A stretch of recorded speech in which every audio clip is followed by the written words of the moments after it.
pengalaman pribadi. Akhir tahun 2003, 11 malam istri saya tidak bisa tidur. Istri saya, "Mas, mungkin aku kurang dibelai, susah tidur." Sudah saya belai-belai, nggak tidur-tidur juga ya. Akhirnya 11 malam nggak tidur-tidur, saya bawa ke rumah sakit dekat rumah saya, Citra Insani. 3 malam dirawat di situ, tidak juga ketemu penyakitnya. Akhirnya direkomendasikan yang katanya rumah sakit paling bagus di Bogor, Rumah Sakit Azra. Saya pindah ke Azra. Setiap malam di Rumah Sakit Azra minum 3 galon aqua. Ya, panasnya tinggi terus, hobinya minum terus. 1 minggu di situ dirawat, tidak ketahuan penyakitnya. Maka kemudian dirujuk ke Rumah Sakit Harapan Mereka di Jakarta. Iya, Harapan Mereka karena mahal. Ya, kalau harapan kita murah. Ya, itu mahal. 1 malamnya di ruang ICU 2,5 juta waktu itu. Akhirnya dibawalah ke Jakarta, dan begitu masuk rumah sakit itu ternyata harus dirawat di ruang ICU. Mohon maaf, badan istri saya isinya kabel. Dari kaki sampai kepala kabel, mohon maaf tidak berbusana, hanya ditutup selimut. Dan kabel itu disambungkan dengan monitor untuk memantau penyakitnya. 3 minggu nggak ketahuan penyakitnya. Di minggu ketiga saya dipanggil oleh dokter. "Pak Jamil." "Iya dok, hari ini kami mohon izin." "Mohon izin apa dok?" "Ibu akan kami ganti obat." Saya tanya, "Kenapa dokter minta izin saya?" "Setiap pagi saya beli obat gonta-ganti dan saya tahu dokter tidak pernah minta izin saya. Kenapa yang ini dokter minta izin saya?" Kemudian dokter itu mengatakan, "Kalau yang ini mahal Pak Jamil." "Berapa dok?" "Sekali suntik 12 juta. "Sehari berapa kali suntik dok?" "Sehari 3 kali suntik." "Berarti sehari 36 juta dok?" "Iya." Langsung saya bilang, "Dokter, 36 juta bagi saya itu besar. Tabungan saya pun sekarang sudah hampir habis untuk membiayai istri saya. Tolong sembuhkan istri saya. Tolong sembuhkan istri saya dok. Temukan penyakit istri saya." Dan dokter itu menjawab, "Pak Jamil, kami juga sudah berusaha. Bahkan kalau Pak Jamil tahu, kami sudah minta bantuan Cipto, minta bantuan banyak laboratorium. Penyakit istri Bapak tidak bisa kami ketahui." Kemudian saya bilang, "Tolong dok, cari sekali lagi." Dokter nyari, "Saya akan berdoa kepada Tuhan saya. Tolong dok dicari." Dan dokter itu mengatakan, "Janji Pak Jamil ya, sekali ini. Kalau sekali ini gagal, terpaksa ibu kami ganti obat." "Baik dok." Maka dokter memeriksa lagi. Dan kemudian saya pergi ke musola. Dan kemudian saya sholat duha. Dan kemudian setelah sholat saya berdoa, "Ya Allah, ya Tuhanku, gerangan energi negatif apa yang pernah aku lakukan sehingga kau uji aku dengan penyakit istriku yang tak kunjung sembuh. Tabunganku sudah hampir habis ya Allah. Aku sudah lelah menunggui istri. Tunjukkan kepada aku gerangan maksiat apa yang pernah aku lakukan ya. Sembuhkanlah penyakit istriku. Sembuhkanlah penyakit istriku.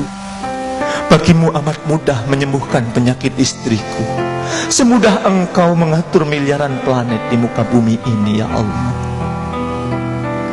Dan ketika saya sedang berdoa memohon kepada Allah, gerangan energi negatif apa yang pernah aku lakukan, gerangan maksiat apa yang pernah aku lakukan, tiba-tiba saya teringat dengan kejadian beberapa puluh tahun yang lalu.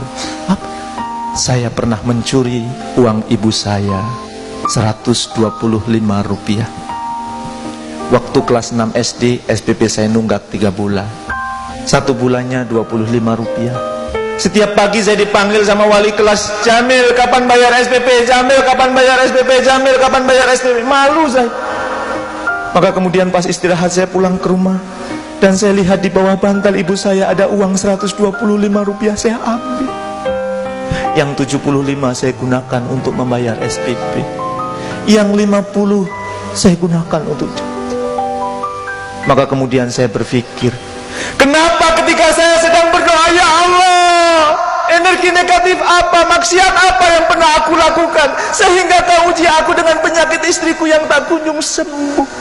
Kenapa saya diingatkan oleh kejadian beberapa puluh tahun yang lalu yang saya sendiri sudah hampir lupa?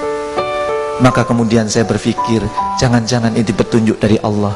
Itulah energi negatif yang menyebabkan tabunganmu habis, yang menyebabkan istrimu yang tak kunjung sembuh. Maka segera saya ambil telepon, dan kemudian saya telepon ibu saya. Assalamualaikum, Ma. Waalaikumsalam, Mil. Apa kabar, Ma? Baik. Gimana anak-anak di rumahmu? Mil, kamu gak usah mikirin anak-anak. Mama jauh-jauh dari Lampung ke Bogor untuk jagain anak kamu. Kamu pikirin istrimu saja, biar cepat sembuh. Gimana istrimu? Gimana Ria?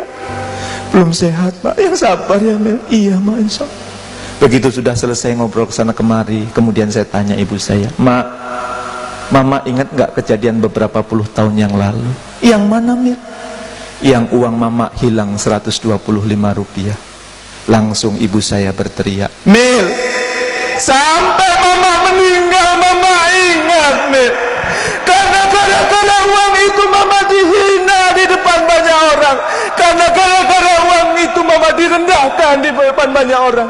Waktu itu Mama punya hutang dengan orang kaya di kampung kita, Mil.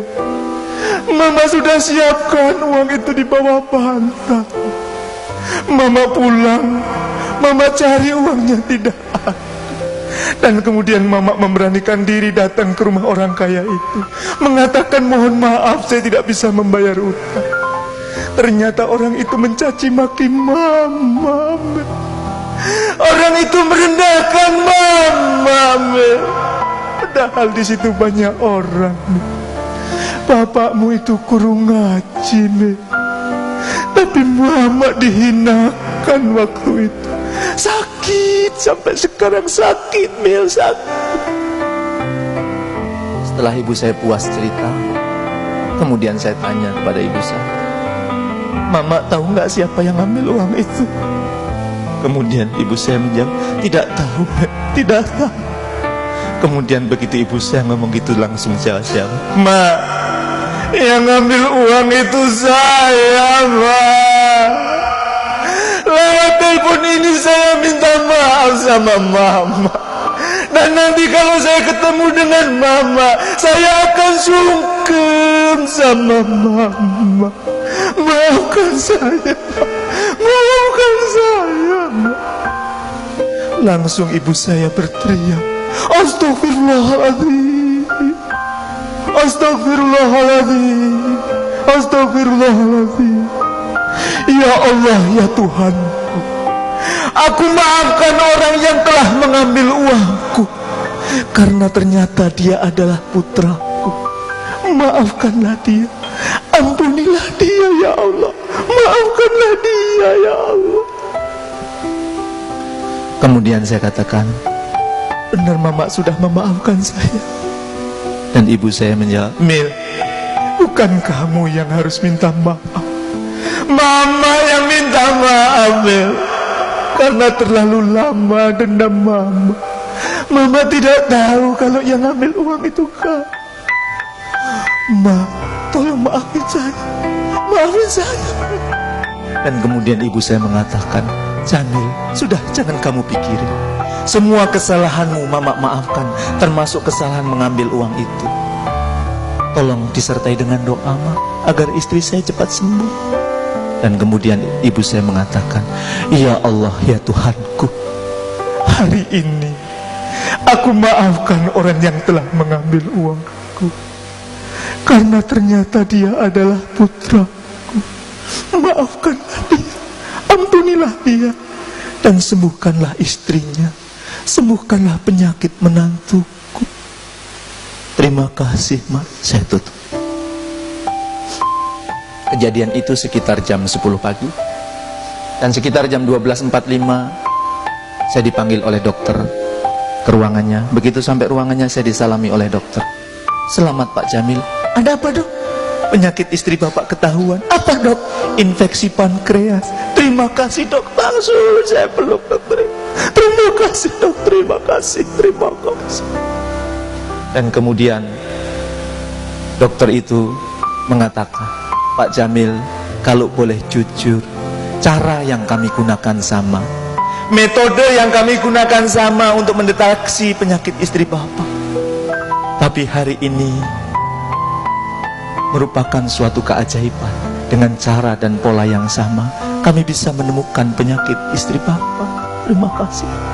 Setelah ini ibu akan kami beri obat, dan agar kemudian kalau panasnya sudah turun, kami mohon izin kepada Pak Jamil, usia kandungan sudah 8 bulan, maka akan kami sesar untuk mengeluarkan bayinya agar pengobatannya lebih mudah. Terima kasih, Dok. Maka begitu sesar sudah selesai, saya pastikan istri dan anak saya selamat, saya segera pulang ke Bogor.